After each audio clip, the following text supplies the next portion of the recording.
All right, let's turn now to co-founder and CEO of Faroot Security, Ivan Serini, who warned Congress that TikTok is collecting sensitive data on users and non-users alike. Ivan, people push back on this proposed ban and they say, well, I don't care about my own privacy. Everybody's tracking everything.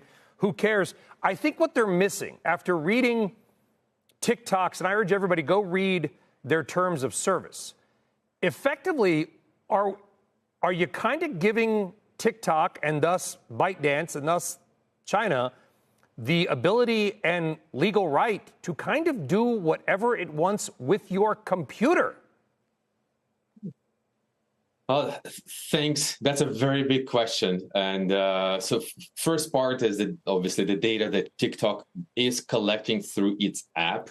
And the second part that is really concerning that I talk a lot about in a congressional commission hearing is the data that TikTok is collecting about on users, on Americans who never use the app. And they collect a lot of information through something called pixels that are following all of us on a daily basis on the websites that we visit. And that's where another really big concern comes in, where TikTok is collecting information on people who never use the app and never even agreed to any of those terms and services and privacy policies that TikTok has for the app users. Yeah, and talk to us in sort of non-super cyber security speak, just to an audience of people who may themselves use it or maybe their kids use it. What that pixel description you just talked about, what access could they theoretically have on computers and phones? Yeah.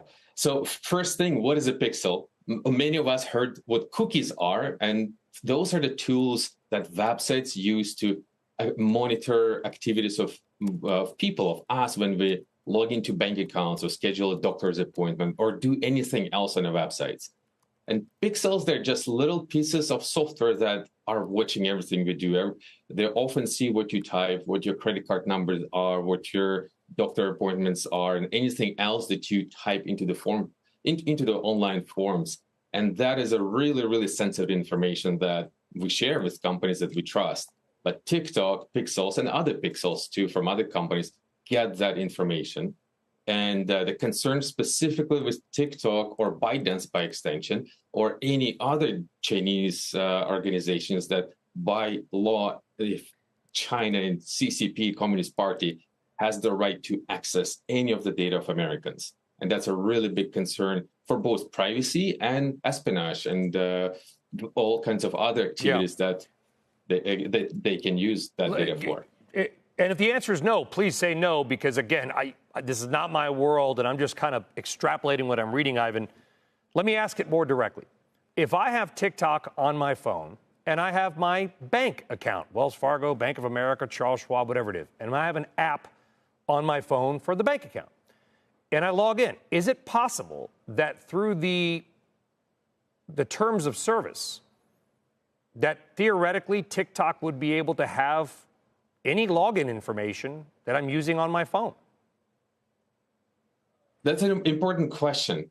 What we have found, what we have seen, is TikTok being able to access that information not through your phone, but through the websites that you access through your phone or your computer.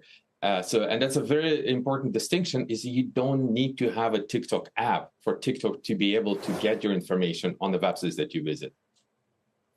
Terrifying in a way, and be interesting to see what TikTok says back. And maybe none of this is being utilized. I want to make that clear. But obviously, Congress is concerned. You're concerned. You talk to Congress.